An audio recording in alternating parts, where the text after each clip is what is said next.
Hi you guys, welcome to Miss Polari's speech and language class. Okay, so the lesson for today is the conversational social skills unit. So only those students that are taking my conversational social skills are going to listen to this class. All right, we've reviewed this before. We've talked about, remember about Big Man's Diner, and we talked about all the elements of a conversation. We actually practiced timing everybody. So I'm going to give you a review. So basically, question number one, can you have a conversation by yourself? Can you have a conversation by yourself? And the answer is no. And if you are, remember, don't tell anybody. You don't want anybody to know that. No, you cannot have a conversation by yourself. You can talk to yourself, you can have a monologue, but you can't have a conversation because it takes how many people to have a conversation? It takes two people. Back and forth, talking back and forth. Okay, so that's what a conversation is. Two people talking back and forth. Okay, in order to have a conversation, we need to initiate a conversation. So, question number two, what is to initiate? Initiate means to, begin. Yes. And maintain, what does maintain mean? It means to, I hear voices. Just kidding. Maintain means to keep. Okay, so when we have a conversation, we need to initiate, and then we need to maintain it back and forth. So maintain is to keep. All right, so I'm going to briefly list some of the elements of a conversation, and then I'm going to ask you for just 5. That's all I want. 1 is eye contact. 2 is greeting. 3 is proximity. 4 is to ask questions. 5 is to listen. 6 is to make comments, right? 7 is to answer. We need to stay on topic. That's important. We have to look at body language, right? We talked about how body language, if somebody's on their phone and scrolling down and not looking at you, are they interested in your conversation? No. So body language has a lot to do with how we communicate. And when we have a conversation, we have to be able to think about the other person. I'm borrowed my son's anime sweater. Anyways, maybe some of you guys are into this. I'm not, it fit me, so I put it on. But this is a topic of conversation. Hey, Miss Polari, are you interested in anime? And I'm like, no, I have absolutely no idea about this topic.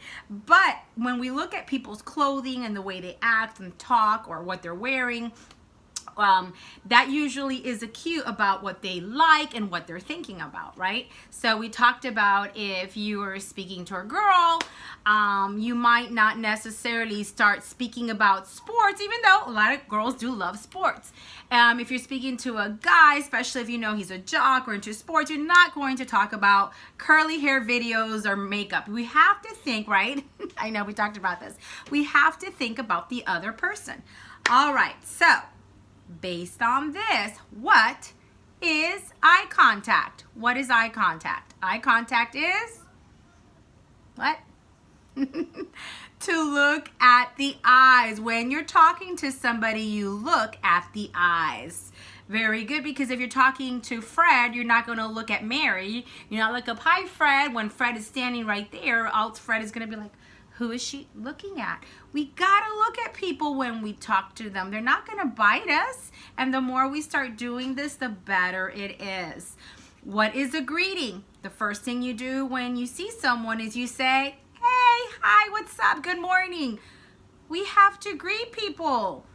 Greeting shows that we have good manners. Speaking of that, I'm gonna back up just a little bit. Why is it important to have great, not good, great conversational skills? Why is this so important? Remember we talked about it and I wrote it on the board. You guys actually gave me great ideas. I mean, I came up with 1 or 2. You guys gave me the rest. So one of the reasons to have great conversational skills because it shows good manners. Yes, it shows good manners that you say good morning, good afternoon, hello, goodbye, yes sir, yes ma'am. You know, those are all, you open the door for somebody. When you're in an elevator, the rule is you wait for everybody to exit before you push in. Those are good manners. You open the door to an old lady who is about to enter. I mean, you just do thoughtful things. So good manners. Another reason to have great conversational skills is because it helps us make friends. Yes. Great conversational skills help us have great friends. When you have more friends typically, they like you. And when you have a lot of friends, they want to help you. Actually, friendships are formed so we can help each other. So I help you, you help me. The greater the conversational skills that we have, the more friends we have. And the more friends we have, we all want to help each other, because bottom line, when you like people, you want to help them. You just want to do good things, right? Okay, but we also talked about having great conversational skills is great in relationships like boyfriends, girlfriends, husbands and wives, but even siblings and cousins. Having those great conversational skills, especially nowadays that everybody is in quarantine. When you get on Zoom or Google Meets or Google Hangouts, it's a great way to connect and have those relationships, but you really do need to have conversational skills. Another reason why to have great conversational skills is when you go on a job interview, you might get the job. So if you we talked about this in class, if there's 5 people all applying for the one job and they all are healthy, they're all strong, they all have the same skills, math skills or abilities, they took a test, they all got the same grade on that written test. What is the employer, what is he going to do? Eeny, meeny, miny, mo? No, he's going to look, or she is going to look at which one of those 5 people applying for the job has the best conversational skills, social skills. That's what they're going to look at, because they're going to like them. They're going to want to talk to them, and they're going to want to talk to their customers, etc. So those are very important. Those are great reasons why to have great conversational skills. Also, it's great to have conversational skills so you can advocate for yourself. And advocating for yourself is letting your wants and your requests be known to your teachers or administration or in any conflict that you might. So those are just some, and there might be more, but I just wanted to ask you that because it will be in our little quiz and assignment that I gave you. Why, or what are the reasons it is important to have great conversational skills? Okay, let's go back up. So we talked about greeting. What is proximity? Proximity is what, you guys? Personal space. When we're talking to people, we shouldn't be right here. No, we should be about arm's length. This way, this way.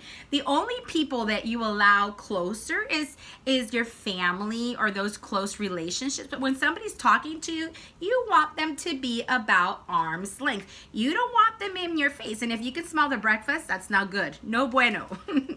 All right. Asking. What does ask mean? Asking means to request. You want information. When we have a conversation, we have to ask questions. Imagine if we didn't ask questions. And we talked about this in class. A conversation without questions would look like this. Today is a nice day. Oh, look, the sun is out. Oh, I see all the green leaves and trees. I see my dog outdoors. I'm hungry. I need to go jogging. If you don't ask questions, you're just saying stuff. Saying stuff makes no sense. So it's very important. Ask means to request. Comments are just anything that we say, a statement that we say. So a comment can be, oh, it's such a beautiful day out. The sun is out. Oh, I can't wait till 4 o'clock and I get to go walk outdoors or go for a jog, or oh, look what a beautiful butterfly. It's just a statement. Just say something. Comment is just to say something, right? Stay on topic means you talk about the same things. You can switch to another topic, but you can't be talking about sports and somebody else talking about getting their hair done. You have to be on the same topic, or that won't work. but very important. We got to think about the other person. We can't just talk about the things that we're interested in. We have to talk about the things that the other person is interested in, because that's what makes it interesting, and you go back and forth. Now, sometimes you are both so excited and are interested in the same topic, and you talk, and that's absolutely fantastic, and that is great. But you stay in the same topic. You can switch, but having conversation, you gotta stay on the same topic, and you gotta think about the other person. And you know that the conversation is going good because they keep asking you questions, and you keep making comments, and they keep asking you questions, okay? Let's see if there's anything else here. I think that is it. That is a review of our conversational social skills lesson plan. So if you get on Google Classroom and there is an assignment, answer a few questions, and please practice at home with the note cards that I posted on Google Classroom, and practice.